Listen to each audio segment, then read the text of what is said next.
आज के समय में जहां युवा खेती छोड़कर नौकरी की तरफ जा रहे हैं, वहीं तीगांव के एक युवा किसान ने नौकरी छोड़कर खेती को चुना। बीएससी एग्रीकल्चर और एग्री बिजनेस मैनेजमेंट की पढ़ाई, नर्चर और यूपीएल जैसी कंपनियों में काम करने का अनुभव, लेकिन फिर भी चुनी खेती और किसानों की सेवा। हम 4 भाई लोग हैं। हमारी 75 एकड़ से ज़्यादा की खेती है।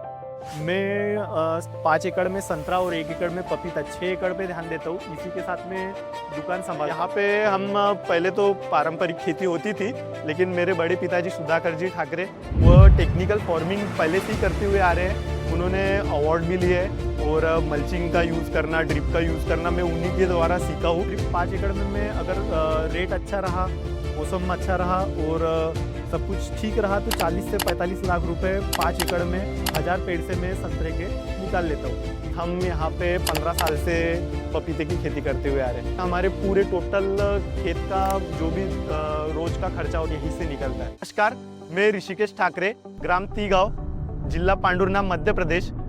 मैं एक किसान के साथ साथ ठाकरे कृषि केंद्र का संचालक भी हूँ। मैंने बीएससी एग्रीकल्चर से इंदौर से किया हूँ और साथ ही में बीएससी करते टाइम मैंने नर्चर में जॉब किया है 2 साल और उसके बाद मैंने एबीएम किया और उसके साथ ही साथ मैंने फिर सोचा कि कुछ न कुछ खेती से जुड़ा हुआ बिजनेस होना चाहिए, तो मैंने ठाकरे कृषि केंद्र की दुकान डाली है जो मैं तीगांव में ही चलाता हूँ। हमारी मतलब मेन क्रॉप जो है वो संतरे की क्रॉप होती है यहाँ पे। उसके साथ साथ हम पपीता और बाकी सब फसलें लगाते हैं, कपास, मक्का, ज्वार, ये सारी भी फसलें लगाते हैं हम। आज ये किसान खेती भी करते हैं, अपनी फर्म भी संभालते हैं और दूसरे किसानों को सलाह भी देते हैं। आइए इनसे जानते हैं कि यह किस किस्मों के संतरे लगाते हैं। वैसे तो संतरे की काफ़ी किस्में हैं, लेकिन ये नागपुरी कलम है, ये सादी बोलते हैं इसको, सादी जमीरी बोलते हैं, ये सादी कलम है। संतरे में 2 बार आते हैं, एक अंबिया बार आता है और एक मीरक बार आता है। अभी जो इस पे संतरे वो अंबिया बार के, अभी मई महीना चालू है, इस टाइम पे संतरे नहीं होते, छोटे छोटे संतरे लगे इस पे, ये अंबिया बार के संतरे हैं। और इसके बाद जो बरसात में आएगा, जो फूल आएंगे वो मीरक बार के आते हैं। संतरे में एक साल में 2 फसलें आती है, कोई कोई एक ही फसल लेता है, कोई दोनों फसलें लेती है। इसका मेन मार्केट दिल्ली है और साउथ में भी जाता है, चेन्नई जाता है। इसका मार्केट वैसे तो ये लोकल जगह से ही बिक जाता है, व्यापारी बगीचे में आते हैं और क्वालिटी देख के संतरे का रेट लगा के संतरे को कीमत दे के वो संतरे को खरीदते हैं। इसका ऐसा किलो से भी बिकता है, नग से भी बिकता है और ये हुंडे में भी बिकता है। हुंडे में मतलब जचाई कर लेंगे संतरे की और व्यापारी एक कीमत दे के वो तोड़ेगा, खुद ही तोड़ेगा, खुद ही लेके जाएगा। अगर सही तरीके से ऑर्चर्ड मैनेज किया जाए तो अच्छा प्रोडक्शन और क्वालिटी मिलती है। प्रोडक्शन जो है वो 4 साल के बाद आना चालू होता है। बहुत लोग 5वें साल से लेना चालू करते हैं, बहुत लोग तीसरी साल से लेना चालू करते हैं। अगर अपन अंबिये के फसल पे जाए तो अपन तीसरे साल से चौथे साल से प्रोडक्शन लेना चालू कर सकते हैं। अंबिया बार का जो फल आता है वो 8 महीने में तैयार होता है। इसकी जो क्वालिटी है 96, 141, 171, ये दानों के हिसाब से की जाती है। मतलब पेटी रहती है, पेटी में दाने किस हिसाब से आएंगे उस हिसाब से क्वालिटी और संतरे को देख के वो क्वालिटी पहचानी जा सकती है। सही मैनेजमेंट और प्लानिंग के साथ ऑर्चर्ड फार्मिंग एक प्रॉफिटेबल बिजनेस मॉडल बन सकती है। हम 4 भाई लोग हैं। हमारी 75 एकड़ से ज़्यादा की खेती है। मैं 5 एकड़ में संतरा और 1 एकड़ में पपीता, 6 एकड़ पे ध्यान देता हूँ। इसी के साथ में दुकान संभालता हूँ। 5 एकड़ में मेरे 1000 संतरे के पेड़ है। सिर्फ 5 एकड़ में मैं अगर रेट अच्छा रहा, मौसम अच्छा रहा और सब कुछ ठीक रहा तो 40 से 45 लाख रुपए 5 एकड़ में 1000 पेड़ से मैं संतरे के निकाल लेता हूँ। अगर पेड़ बड़ा हो, 7-8 साल का हो, तो एक पेड़ से कम अपन 3 कैरेट से 5 कैरेट निकाल सकते हैं। मतलब 60 किलो से 100 किलो तक निकाल सकते हैं छोटे पेड़ में। अगर बड़ा पेड़ रहा 10-12 साल का रहा तो और प्रोडक्शन 10 कैरेट तक, 10 से 15 कैरेट भी निकाले हैं हमारे एरिया के लोगों ने। संतरे की क्वालिटी और गुणवत्ता के ऊपर ही रेट डिसाइड किया जाता है। हमारे पास पानी का मेन सोर्स कुआं ही है। इसके साथ साथ हमारे यहाँ कैनल भी आता है और जैसे अप्रैल और मई महीने में हमको ट्यूबवेल का भी पानी लेना पड़ता है। तो ट्यूबवेल हमारे यहाँ पूरा 75 एकड़ में 6 कुएँ हैं और 5 ट्यूबवेल है और कैनल आती है। कैनल का यूज हम संतरे के लिए कम करते हैं, कुएं का यूज हम ज्यादा करते हैं। संतरे की खेती में प्रोडक्शन आने में समय लगता है, लेकिन खेत का खर्च वो कभी नहीं रुकता।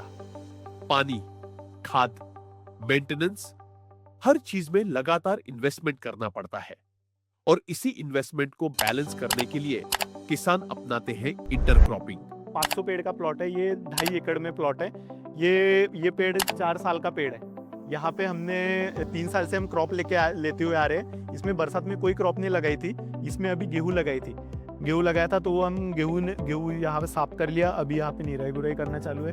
ये 4 साल के पेड़ में हमने गेहूं के साथ साथ संतरे का भी 10 टन का प्रोडक्शन लिया है। 10 टन माल निकला, 6 लाख रुपए का प्रोडक्शन यहाँ से हुआ है। साथ में गेहूं भी हुआ है। इससे पहले यहाँ पे कॉटन लिया है। 1, 2, 3 साल तो अच्छी क्रॉप ले सकती है इसमें, वैसे ना ही ले तो बेटर है।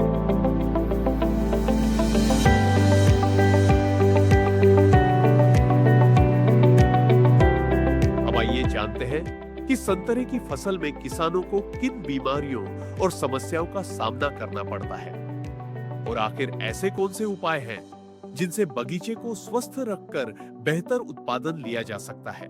जैसे अभी मई का महीना चालू है तो इस टाइम पे संतरे पे सबसे ज्यादा डर होता है गमोसिस का, जिसे डिकिया रोग भी बोलते हैं। जहाँ पे भी डिकिया रोग रहता है वहां से रस बहता है, वहां कीड़ा लग जाता है, तो उसको ठीक करने के लिए उसे ठोका जाता है या फिर किकरे वगैरह से उसके ऊपर पेस्टिंग की जाती है। COC कॉपर ऑक्सीक्लोराइड और क्लोरोफाइरिफास को मिक्स करके उसके ऊपर वो जो घाव होता है उसके ऊपर मलहम जैसा लगाया जाता है। उसका प्रिवेंटिव जैसे यहाँ पे बोर्डो पेस्ट किया है, उससे भी अपन बचा सकते हैं। बोर्डो पेस्ट से सनलाइट से भी बचा होता है और कुछ हद तक गमोसिस भी नहीं आता है इससे। ये हमारा स्प्रे का ब्लोअर है, ये एक साथ 1100 लीटर इसमें दवा बनती है। 1000 लीटर हम भरते हैं इसको। 1000 लीटर पानी में इससे 500 पेड़ इजीली हो जाते हैं। 500 से 700 सब कुछ अपने पे डिपेंड करता है। इसमें 1000 पेड़ भी कर सकते हैं, मतलब स्प्रे का प्रेशर कंट्रोल करके इसमें ज़्यादा भी पेड़ कर सकते हैं, कम भी पेड़ कर सकते हैं।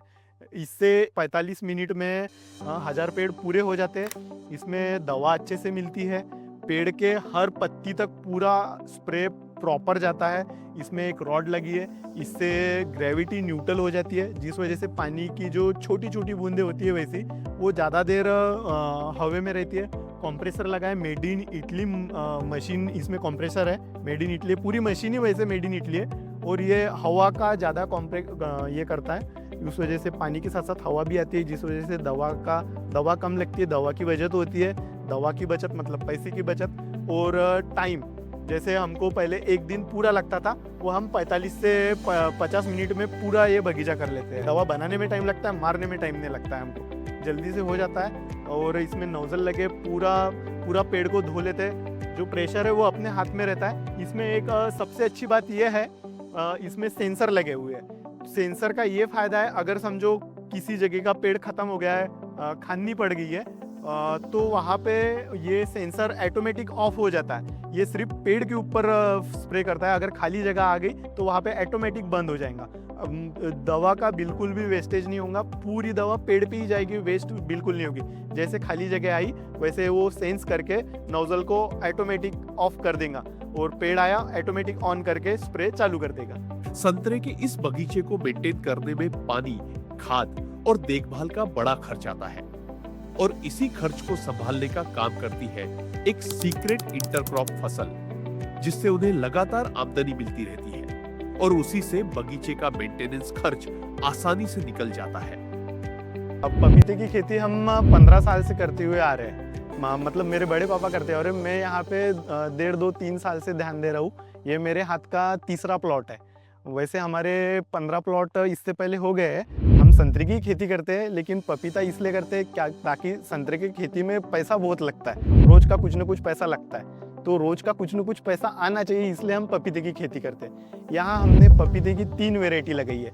VNR की अमीना है, VNR की शबनम है और रेड लीडी 786 है, जिसकी कीपिंग क्वालिटी बहुत अच्छी होती है। हमने कश्मीर, जम्मू तक यहाँ इसका माल भेजा है। पपीते का सबसे बड़ा डर है वो है वायरस का, लेकिन अभी हम देख पा रहे हैं ये VNR का प्लॉट है।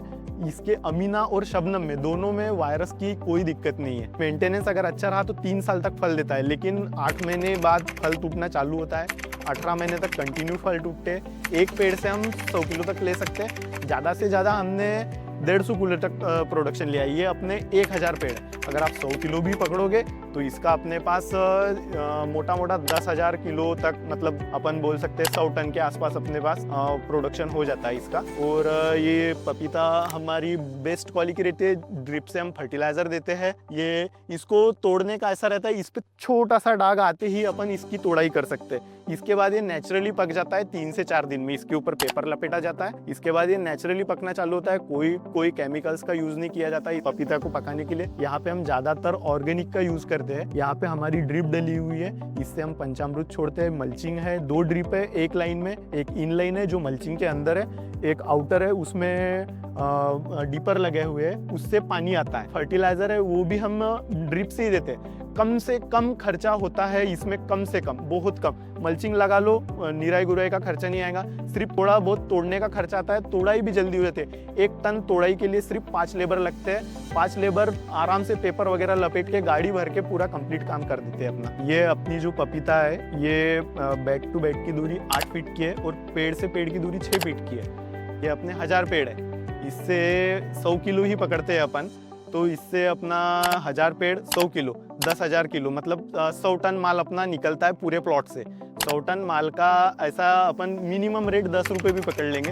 वैसे 16 रुपये भी बिकता है, 17 भी बिकता है, 12 भी बिकता है, 7 रुपये भी बिकता है। मिनिमम भी इसका 10 रुपये भी पकड़े 100 टन माल का अपना इसका हो जाता है ये 10 लाख रुपए। सब कुछ पकड़ के इसका खर्चा आता है 2 लाख रुपए। पूरा प्योर प्रॉफिट बचता है इसका 8 लाख रुपए। सिर्फ इसमें प्रॉपर वायरस और मिलीबग का ख्याल रखना पड़ता है। इसमें मिलीबग नहीं लगना चाहिए, उसके लिए इसके अंदर सफाई रखना पड़ता है। हमारा मेन मार्केट मुल्ताई है, वरुड़ है और पांडुरना है। हम एक साथ माल नहीं तोड़ते हैं, हम थोड़ा थोड़ा माल तोड़ते रहते हैं। वीक में हम 3 बार तुड़ाई करते हैं, जिसमें हम 7-8 कुंटल से 1 टन का माल तोड़ते हैं। 1 टन मतलब 3 तुड़ाई 3 टन हमारा माल टूटता है 1 वीक में। अगर कभी मार्केट बंद रहा या फिर कोई दिक्कत रही तो हम बल्क में 10 टन की गाड़ी भरते हैं, तो वो यूपी में जाता है, बिहार में जाता है या फिर किसी भी बड़ी मंडी में जाता है, तो वो हम व्यापारी को यहीं से पेपर लगा के बेच देते हैं। छोटे मार्केट में चिल्लरी में बेचने का ट्राई करते हैं, जिससे हमको थोड़ा मुनाफा ज़्यादा होता है। वैसे पपीते की खेती करने के लिए अपने को सबसे पहले ज़मीन का जो है वो चुनखड़ी ज़मीन नहीं होना चाहिए, उसी का ख्याल रखना चाहिए। बारिश में पानी नहीं रुकने वाली ज़मीन होनी चाहिए। वैसे पपीते की खेती सारी जगह पे और किसी भी ज़मीन में होती है, कैल्शियम बेस्ड सॉइल बोलते हैं उसको। छोड़ के पपीता कोई भी खेत में होता है, वो कैल्शियम बेस्ड सॉइल में वायरस का अटैक ज़्यादा आता है, इस वजह से पपीता का प्रोडक्शन होता नहीं है। ये जो हमारी है ये रेड सॉइल है, इसमें बहुत अच्छा प्रोडक्शन होता है। ये ज़मीन में पानी नहीं रुकता है, ये ढलान वाली जगह है, यहाँ से पानी पूरा बह जाता है। पपीते को गर्मी के समय में पानी की आवश्यकता होती है। पपीते को बरसात में रुका हुआ पानी नहीं चाहिए। अगर पानी रुकता है तो इसकी जड़ें सड़ जाती है, वायरस का अटैक बहुत जल्दी आता है।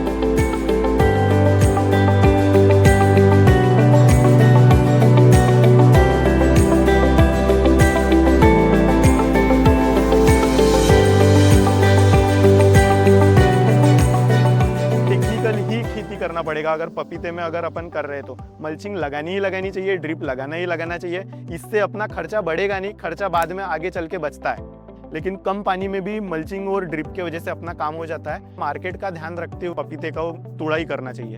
हमने जो नर्सरी है वो हम खुद तैयार करते हैं और मैं किसानों को यही बताना चाहूँगा कि इसकी नर्सरी स्वयं तैयार करें। जो जर्मिनेशन है वो कम हो रहता है, लेकिन अपने को बहुत सस्ता पड़ता है अगर खुद जर्मिनेशन करते हैं। जेन्युइन बीज मिलता है अपने को, उसका अपन जेन्युइन पेड़ तैयार करते हैं। अगर अपन नर्सरी से लेते हैं तो बहुत किसानों को मैंने देखा है कि इसमें धोखा मिल जाता है। नर का जो होता है वो ज़्यादा आते हैं, जिस वजह से पेड़ में फल नहीं आते।